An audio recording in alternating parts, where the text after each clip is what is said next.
Chapter 12. A Battle of Power. Thursday, December 28th, 1961.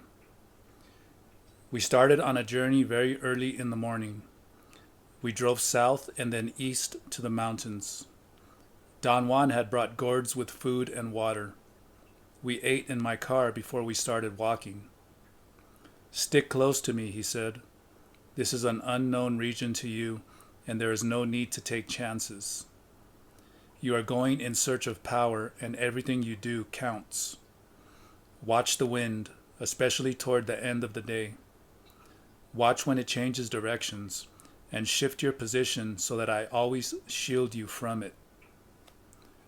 "What are we going to do in these mountains, Don Juan?" "You're hunting power." "I mean, what are we going to do in particular?" "There's no plan when it comes to hunting power. Hunting power or hunting game is the same. A hunter hunts whatever presents itself to him. Thus, he must always be in a state of readiness. You know about the wind, and now you may hunt power in the wind by yourself. But there are other things you don't know about, which are, like the wind, the center of power at certain times and at certain places. Power is a very peculiar affair," he said. "It is impossible to pin it down and say what it really is. It is a feeling that one has about certain things. Power is personal. It belongs to oneself alone. My benefactor, for instance, could make a person mortally ill by merely looking at him. Women would wane away after he had set eyes on them. Yet he did not make people sick all the time, but only when his personal power was involved." "How did he choose who to make sick?" "I don't know that. He didn't know it himself. Power is like that. It commands you, and yet it obeys you. A hunter of power entraps it and then stores it away as his personal finding. Thus, personal power grows, and you may have the case of a warrior who has so much personal power that he becomes a man of knowledge." "How does one store power, Don Juan?" "That again is another feeling. It depends on what kind of person the warrior is. My benefactor was a man of violent nature. He stored power through that feeling. Everything he did was strong and direct. He left me a memory of something crushing through things. And everything that happened to him took place in that manner. I told him that I could not understand how power was stored through a feeling. "There's no way to explain it," he said after a long pause. "You have to do it yourself." He picked up the gourds with food and fastened them to his back. He handed me a string with 8 pieces of dry meat strung on it, and made me hang it from my neck. "This is power food," he said. "What makes it power food, Don Juan?" "It is the meat of an animal that had power, a deer, a unique deer. My personal power brought it to me. This meat will sustain us for weeks, months if need be. Chew little bits of it at a time, and chew it thoroughly. Let the power sink slowly into your body." We began to walk. It was almost 11 a.m. Don Juan reminded me once more of the procedure to follow. "Watch the wind," he said. "Don't let it trip you, and don't let it make you tired. Chew your power food and hide from the wind behind my body. The wind won't hurt me. We know each other very well." He led me to a trail that went straight to the high mountains. The day was cloudy, and it was about to rain. I could see low rain clouds and fog up above in the mountains descending into the area where we were. We hiked in complete silence until about 3 o'clock in the afternoon. Chewing the dry meat was indeed invigorating, and watching for sudden changes in the direction of the wind became a mysterious affair, to the point that my entire body seemed to sense changes before they actually happened. I had the feeling that I could detect waves of wind as a sort of pressure on my upper chest, on my bronchial tubes. Every time I was about to feel a gust of wind, my chest and throat would itch. Don Juan stopped for a moment and looked around. He appeared to be orienting himself, and then he turned to the right. I noticed that he was also chewing dry meat. I felt very fresh and was not tired at all. The task of being aware of shifts in the wind had been so consuming that I had not been aware of time.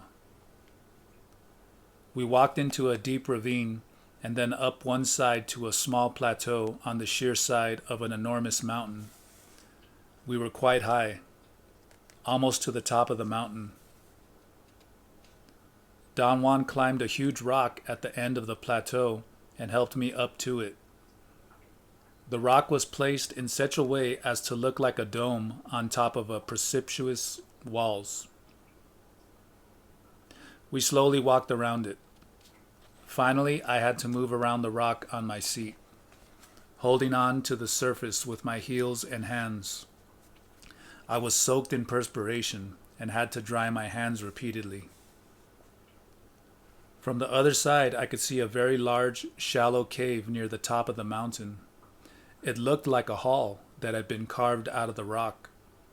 It was sandstone, which had been weathered into a sort of balcony with 2 pillars. Don Juan said that we were going to camp there, that it was a very safe place because it was too shallow to be a den for lions or any other predators, too open to be a nest for rats, and too windy for insects. He laughed and said that it was an ideal place for men, since no other living creatures could stand it. He climbed up to it like a mountain goat. I marveled at his stupendous agility. I slowly dragged myself down the rock on my seat and then tried to run up the side of the mountain in order to reach the ledge. The last few yards completely exhausted me. I kiddingly asked Don Juan how old he really was. I thought that in order to reach the ledge the way he had done it, one had to be extremely fit and young. "I'm as young as I want to be," he said. "This again is a matter of personal power. If you store power, your body can perform unbelievable feats. On the other hand, if you dissipate power, you'll be a fat old man in no time at all." The length of the ledge was oriented along an east-west line. The open side of the balcony-like formation was to the south. I walked to the west end. The view was superb. The rain had circumvented us. It looked like a sheet of transparent material hung over the low land. Don Juan said that we had enough time to build a shelter. He told me to make a pile of as many rocks as I could carry onto the ledge, while he gathered some branches for a roof. In an hour, he had built a wall about a foot thick on the east end of the ledge. It was about 2 feet long and 3 feet high. He wove and tied some bundles of branches he had collected and made a roof, securing it onto 2 long poles that ended in forks. There was another pole of the same length that was affixed to the roof itself, and which supported it on the opposite side of the wall. The structure looked like a high table with 3 legs. Don Juan sat cross-legged under it, on the very edge of the balcony. He told me to sit next to him to his right. We remained quiet for a while. Don Juan broke the silence. He said in a whisper that we had to act as if nothing was out of the ordinary. I asked if there was something in particular that I should do. He said that I should get busy writing and do it in such a way that it would be as if I were at my desk with no worries in the world except writing.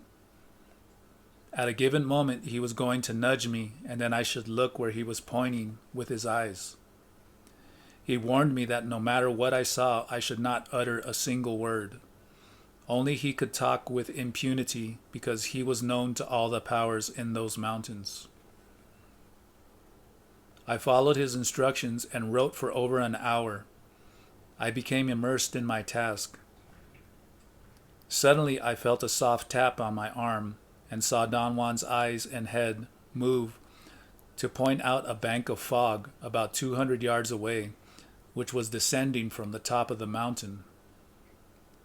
Don Juan whispered in my ear with a tone barely audible even at that close range. "Move your eyes back and forth along the bank of fog," he said. "But don't look at it directly. Blink your eyes and don't focus them on the fog. When you see a green spot on the bank of fog, point it out to me with your eyes." I moved my eyes from left to right along the bank of fog that was slowly coming down to us. Perhaps half an hour went by. It was getting dark. The fog moved extremely slowly. At one moment, I had the sudden feeling that I had detected a faint glow to my right. At first, I thought I had seen a patch of green shrubbery through the fog. When I looked at it directly, I did not notice anything. But when I looked without focusing, I could detect a vague greenish area. I pointed it out to Don Juan. He squinted his eyes and stared at it. "Focus your eyes on that spot," he whispered in my ear. "Look without blinking until you see." I wanted to ask what I was supposed to see, but he glared at me as if to remind me that I should not talk. I stared again. The bit of fog that had come down from above hung as if it were a piece of solid matter. It was lined up right at the spot where I had noticed the green tint. As my eyes became tired again, I squinted.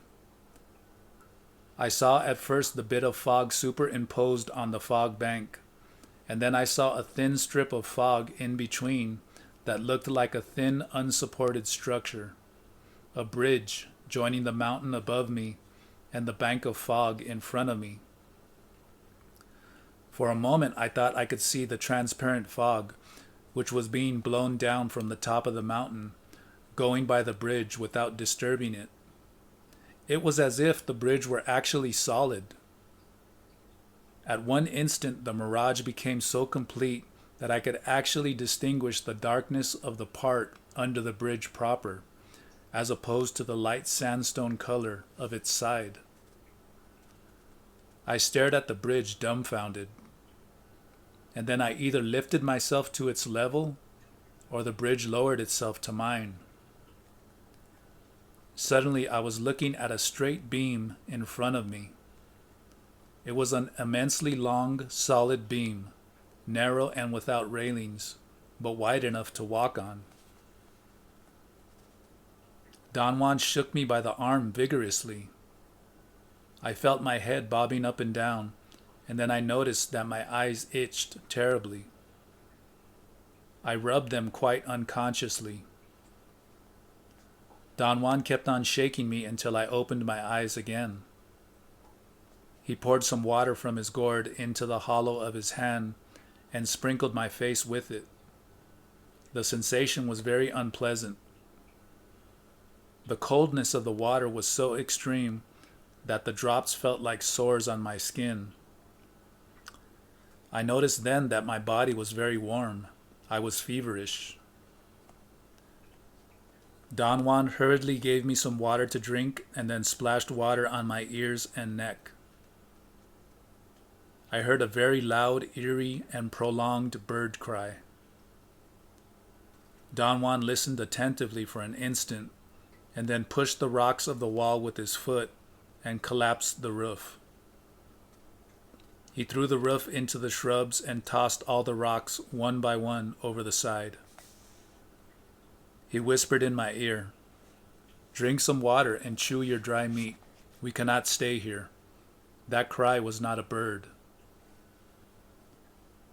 We climbed down the ledge and began to walk in an easterly direction.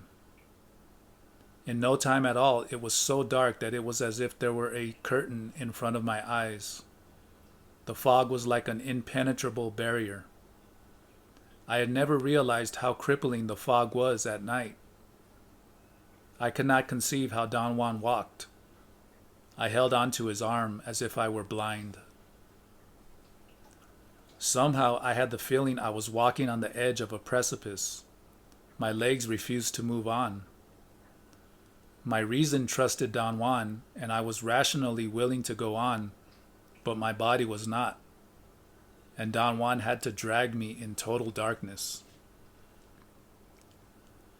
He must have known the terrain to ultimate perfection. He stopped at a certain point and made me sit down. I did not dare let go of his arm. My body felt, beyond the shadow of a doubt, that I was sitting on a barren dome-like mountain, and if I moved an inch to my right, I would fall beyond the tolerance point into an abysm. I was absolutely sure I was sitting on a curved mountainside, because my body moved unconsciously to the right. I thought it did so in order to keep its verticality, so I tried to compensate by leaning to the left against Don Juan as far as I could. Don Juan suddenly moved away from me, and without the support of his body, I fell on the ground. Touching the ground restored my sense of equilibrium. I was lying on a flat area. I began to reconnoiter my immediate surroundings by touch. I recognized dry leaves and twigs. There was a sudden flash of lightning that illuminated the whole area and tremendous thunder. I saw Don Juan standing to my left. I saw huge trees and a cave a few feet behind him. Don Juan told me to get into the hole. I crawled into it and sat down with my back against the rock. I felt Don Juan leaning over to whisper that I had to be totally silent. There were 3 flashes of lightning, one after the other.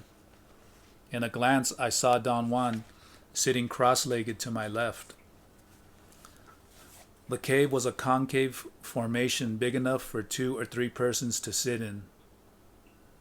The hole seemed to have been carved at the bottom of a boulder. I felt that it had indeed been wise of me to have crawled into it, because if I had been walking, I would have knocked my head against the rock. The brilliancy of the lightning gave me an idea of how thick the fog bank was. I noticed the trunks of enormous trees as dark silhouettes against the opaque light gray mass of the fog. Don Juan whispered that the fog and the lightning were in cahoots with each other, and I had to keep an exhausting vigil because I was engaged in a battle of power. At that moment, a stupendous flash of lightning rendered the whole scenery phantasmagorical. The fog was like a white filter that frosted the light of the electrical discharge and diffused it uniformly. The fog was like a dense, whitish substance hanging between the tall trees. But right in front of me at the ground level, the fog was thinning out. I plainly distinguished the features of the terrain. We were in a pine forest. Very tall trees surrounded us. They were so extremely big that I could have sworn we were in the redwoods if I had not previously known our whereabouts. There was a barrage of lightning that lasted several minutes. Each flash made the features I had already observed more discernible. Right in front of me, I saw a definite trail. There was no vegetation on it. It seemed to end in an area clear of trees. There were so many flashes of lightning that I could not keep track of where they were coming from. The scenery, however, had been so profusely illuminated that I felt much more at ease. My fears and uncertainties had vanished as soon as there had been enough light to lift the heavy curtain of darkness. So when there was a long pause between the flashes of lightning, I was no longer disoriented by the blackness around me. Don Juan whispered that I had probably done enough watching, and that I had to focus my attention on the sound of thunder. I realized to my amazement that I had not paid any attention to thunder at all, in spite of the fact that it had already been tremendous. Don Juan added that I should follow the sound and look in the direction where I thought it came from. There were no longer barrages of lightning and thunder, but only sporadic flashes of intense light and sound. The thunder seemed to always come from my right. The fog was lifting, and I, already being accustomed to the pitch black, could distinguish masses of vegetation. The lightning and thunder continued, and suddenly the whole right side opened up, and I could see the sky. The electrical storm seemed to be moving towards my right. There was another flash of lightning, and I saw a distant mountain to my extreme right. The light illuminated the background, silhouetting the bulky mass of the mountain. I saw trees on top of it. They looked like neat black cutouts superimposed on the brilliantly white sky. I even saw cumulus clouds over the mountains. The fog had cleared completely around us. There was a steady wind, and I could hear the rustling of leaves in the big trees to my left. The electrical storm was too distant to illuminate the trees, but their dark masses remained discernible. The light of the storm allowed me to establish, however, that there was a range of distant mountains to my right, and that the forest was limited to the left side. It seemed that I was looking down into a dark valley, which I could not see at all. The range over which the electrical storm was taking place was on the opposite side of the valley. Then it began to rain. I pressed back against the rock as far as I could. My hat served as good protection. I was sitting with my knees to my chest, and only my calves and shoes got wet. It rained for a long time. The rain was lukewarm. I felt it on my feet, and then I fell asleep. The noises of birds woke me up. I looked around for Don Juan. He was not there. Ordinarily, I would have wondered whether he had left me there alone, but the shock of seeing the surroundings nearly paralyzed me. I stood up. My legs were soaking wet. The brim of my hat was soggy, and there was still some water in it that spilled over me. I was not in a cave at all, but under some thick bushes.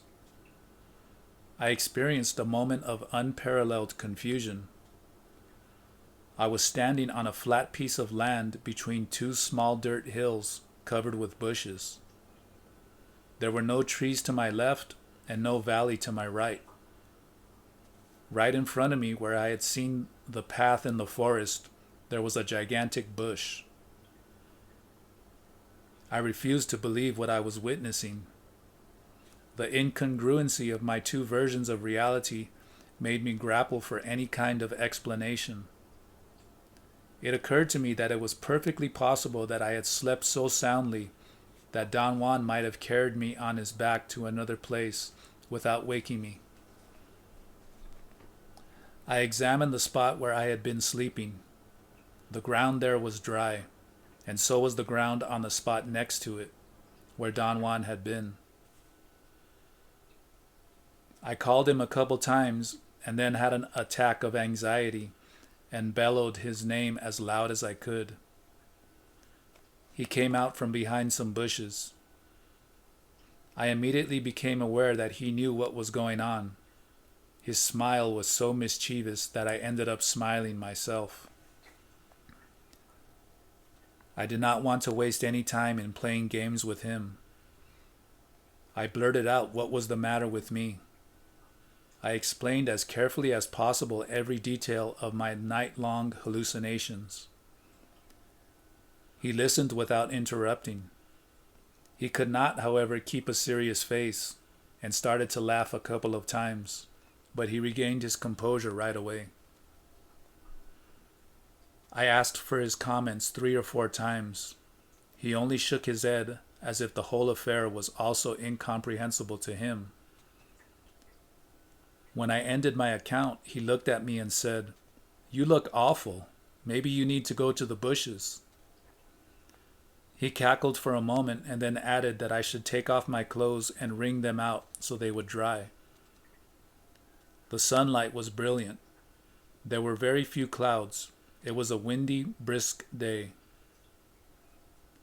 Don Juan walked away, telling me that he was going to look for some plants and that I should compose myself and eat something and not call him until I was calm and strong. My clothes were really wet. I sat down in the sun to dry.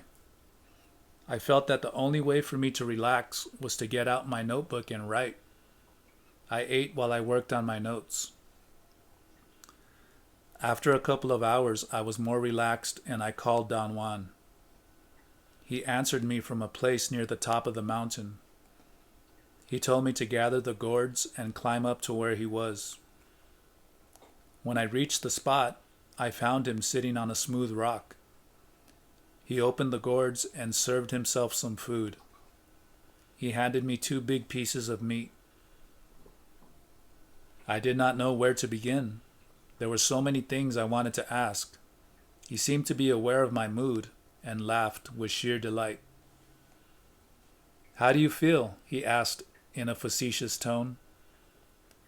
I did not want to say anything. I was still upset.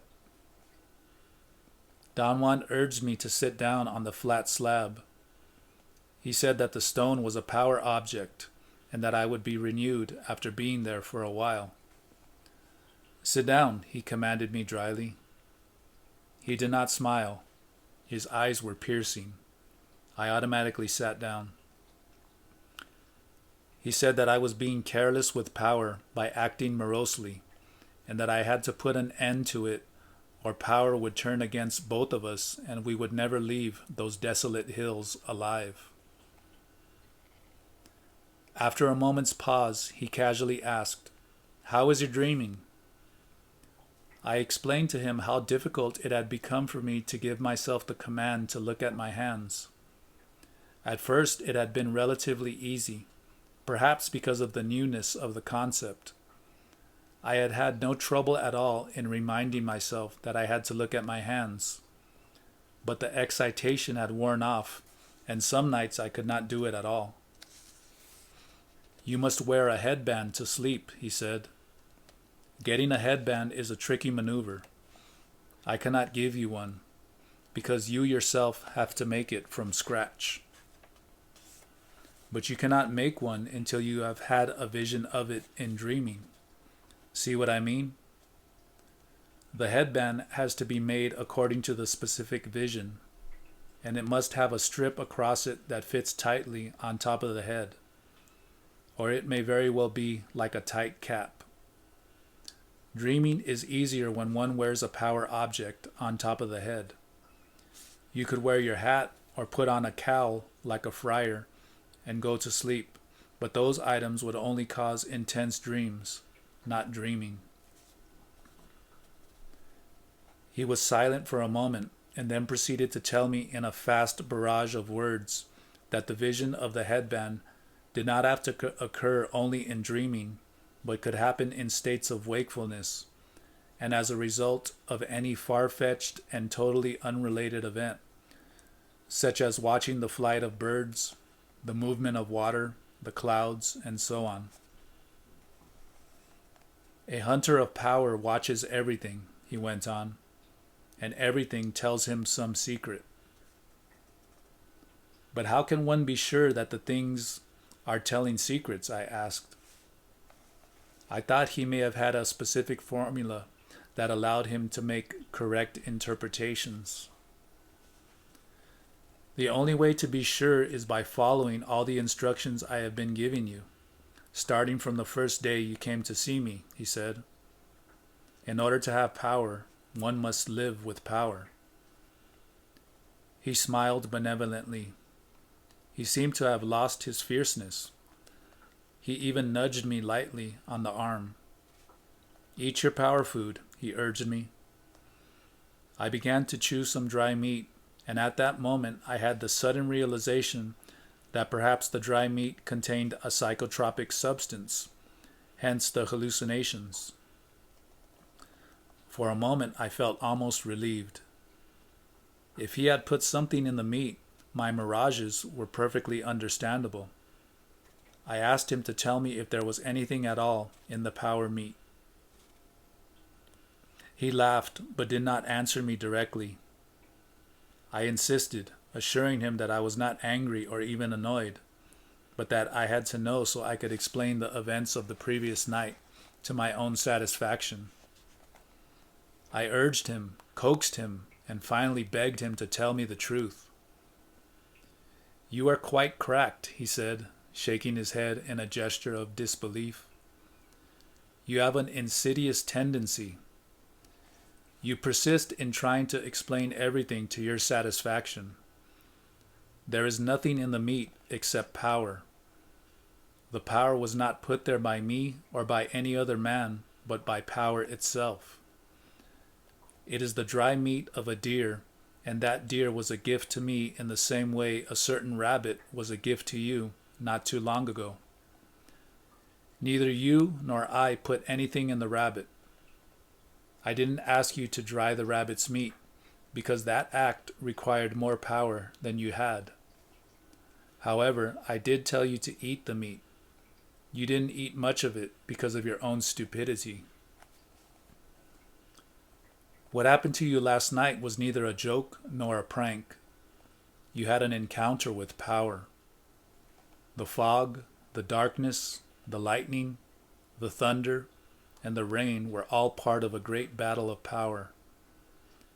You had the luck of a fool. A warrior would give anything to have such a battle. My argument was that the whole event could not be a battle of power because it had not been real. And what is real? Don Juan asked me very calmly. This, what we're looking at, is real, I said, pointing to the surroundings. But so was the bridge you saw last night, and so was the forest, and everything else. But if they were real, where are they now? They are here. If you had enough power, you could call them back. Right now, you cannot do that because you think it is very helpful to keep on doubting and nagging. It isn't, my friend. It isn't. There are worlds upon worlds right here in front of us, and they are nothing to laugh at. Last night, if I hadn't grabbed your arm, you would have walked on that bridge whether you wanted to or not. And earlier, I had to protect you from the wind that was seeking you out. What would have happened if you hadn't protected me? Since you don't have enough power, the wind would have made you lose your way and perhaps even killed you by pushing you into a ravine. But the fog was the real thing last night. Two things could have happened to you in the fog. You could have walked across the bridge to the other side, or you could have fallen to your death. Either would have depended on power. One thing, however, would have been for sure. If I had not protected you, you would have had to walk on that bridge regardless of anything. That is the nature of power. As I told you before, it commands you, and yet it is at your command. Last night, for instance, the power would have forced you to walk across the bridge, and then it would have been at your command to sustain you while you were walking. I stopped you because I know you don't have the means to use power, and without power, the bridge would have collapsed. Did you see the bridge yourself, Don Juan? No, I just saw power. It may have been anything. Power for you this time was a bridge. I don't know why a bridge. We are most mysterious creatures. Have you ever seen a bridge in the fog, Don Juan? Never. But that's because I'm not like you. I saw other things. My battles of power are very different than yours. What did you see, Don Juan? Can you tell me? I saw my enemies during my first battle of power in the fog. You have no enemies. You don't hate people. I did at that time. I indulged in hating people. I don't do that anymore. I have vanquished my hate, but at that time my hate nearly destroyed me. Your battle of power, on the other hand, was neat. It didn't consume you. You are consuming yourself now with your own crappy thoughts and doubts. That's your way of indulging yourself. The fog was impeccable with you. You have an affinity with it. It gave you a stupendous bridge, and that bridge will be there in the fog from now on. It will reveal itself to you over and over until someday you will have to cross it. I strongly recommend that from this day on, you don't walk into foggy areas by yourself until you know what you're doing. Power is a very weird affair. In order to have it and command it, one must have power to begin with. It's possible, however, to store it little by little until one has enough to sustain oneself in a battle of power. What is a battle of power? What happened to you last night was the beginning of a battle of power. The scenes that you beheld were the seat of power. Someday they will make sense to you. Those scenes are most meaningful. Can you tell me their meaning yourself, Don Juan? No. Those scenes are your own personal conquest, which you cannot share with anyone. But what happened last night was only the beginning, a skirmish. The real battle will take place when you cross that bridge. What's on the other side? Only you will know that. And only you will know what's at the end of that trail through the forest. But all that is something that may or may not happen to you. In order to journey through those unknown trails and bridges, one must have enough power of one's own. What happens if one doesn't have enough power? Death is always waiting. And when the warrior's power wanes, death simply taps him. Thus, to venture into the unknown without any power is stupid. One will only find death. I was not really listening. I kept on playing with the idea that the dry meat may have been the agent that had caused the hallucinations. It appeased to me to indulge in that thought. Don't tax yourself trying to figure it out, he said, as if he were reading my thoughts. The world is a mystery. This, what you're looking at, is not all there is to it. There is much more to the world, so much more, in fact, that it is endless. So when you're trying to figure it out, all you're really doing is trying to make the world familiar. You and I are right here, in the world that you call real, simply because we both know it. You don't know the world of power, therefore, you cannot make it into a familiar scene. You know that I really can't argue your point, I said, but my mind can't accept it either. He laughed and touched my head lightly. You're really crazy, he said, but that's all right. I know how difficult it is to live like a warrior. If you would have followed my instructions and performed all the acts I have taught you, you would by now have enough power to cross the bridge, enough power to see and to stop the world. But why should I want power, Don Juan? You can't think of a reason now. However, if you would store enough power, the power itself will find you a good reason. Sounds crazy, doesn't it? Why did you want power yourself, Don Juan? I'm like you. I didn't want it. I couldn't find a reason to have it. I had all the doubts that you have and never followed the instructions I was given, or I never thought I did. Yet in spite of my stupidity, I stored enough power, and one day my personal power made the world collapse. But why would anyone wish to stop the world? Nobody does. That's the point. It just happens. And once you know what it is like to stop the world, you realize there is a reason for it. You see, one of the arts of the warrior is to collapse the world for a specific reason, and then restore it again in order to keep on living.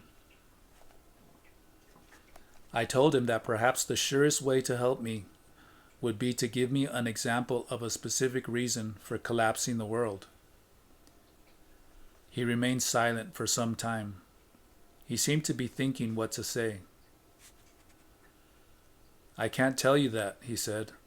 It takes too much power to know that. Someday you will live like a warrior, in spite of yourself. Then perhaps you will have stored enough personal power to answer that question yourself. I have taught you nearly everything a warrior needs to know in order to start off in the world, storing power by himself. Yet I know that you can't do that, and I have to be patient with you. I know for a fact that it takes a lifelong struggle to be by oneself in the world of power. Don Juan looked at the sky and the mountains. The sun was already on its descent towards the west, and rain clouds were rapidly forming on the mountains. I did not know the time. I had forgotten to wind my watch. I asked if he could tell the time of the day, and he had such an attack of laughter that he rolled off the slab into the bushes. He stood up and stretched his arms, yawning. "It is early," he said. "We must wait until the fog gathers on top of the mountain, and then you must stand alone on this slab and thank the fog for its favors. Let it come and envelop you. I'll be nearby to assist if need be." Somehow the prospect of staying alone in the fog terrified me. I felt idiotic for reacting in such an irrational manner. "You cannot leave these desolate mountains without saying your thanks," he said in a firm tone. "A warrior never turns his back to power without atoning for the favors received." He lay down on his back with his hands behind his head and covered his face with his hat. "How should I wait for the fog?" I asked. "What should I do?" "Write," he said through his hat, "but don't close your eyes or turn your back to it." I tried to write, but I could not concentrate. I stood up and moved around restlessly. Don Juan lifted his hat and looked at me with an air of annoyance. "Sit down," he ordered me. He said that the battle of power had not yet ended, and that I had to teach my spirit to be impassive. Nothing of what I did should betray my feelings, unless I wanted to remain trapped in those mountains. He sat up and moved his hand in a gesture of urgency. He said that I had to act as if nothing was out of the ordinary, because places of power, such as the one in which we were, had the potential of draining people who were disturbed, and thus one could develop strange and injurious ties with a locale. Those ties anchor a man to a place of power, sometimes for a lifetime, he said. And this is not the place for you.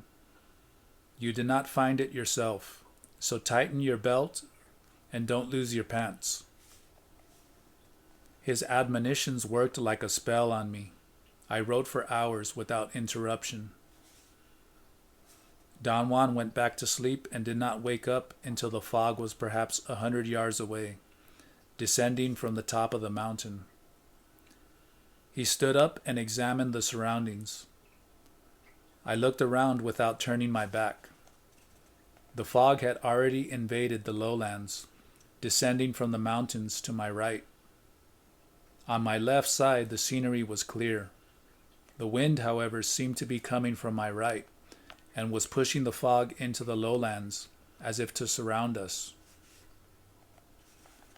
Don Juan whispered that I should remain impassive, standing where I was without closing my eyes, and that I should not turn around until I was completely surrounded by the fog. Only then was it possible to start our descent. He took cover at the foot of some rocks a few feet behind me. The silence in those mountains was something magnificent and at the same time awesome. The soft wind that was carrying the fog gave me the sensation that the fog was hissing in my ears. Big chunks of fog came downhill like solid clumps of whitish matter rolling down on me. I smelled the fog.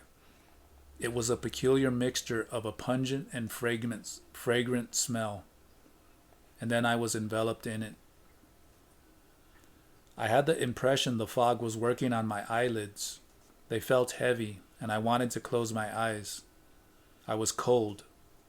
My throat itched, and I wanted to cough, but I did not dare. I lifted my chin up and stretched my neck to ease the cough, and as I looked up, I had the sensation I could actually see the thickness of the fog bank. It was as if my eyes could assess the thickness by going through it. My eyes began to close, and I could not fight off the desire to fall asleep. I felt I was going to collapse on the ground any moment. At that instant, Don Juan jumped up and grabbed me by the arms and shook me. The jolt was enough to restore my lucidity. He whispered in my ear that I had to run downhill as fast as I could. He was going to follow behind because he did not want to get smashed by the rocks that I might turn over in my path. He said that I was the leader since it was my battle of power, and that I had to be clear-headed and abandoned in order to guide us safely out of there. "This is it," he said in a loud voice. "If you don't have the mood of a warrior, we may never leave the fog." I hesitated for a moment. I was not sure I could find my way down from those mountains. "Run, rabbit, run!" Don Juan yelled and shoved me gently down the slope.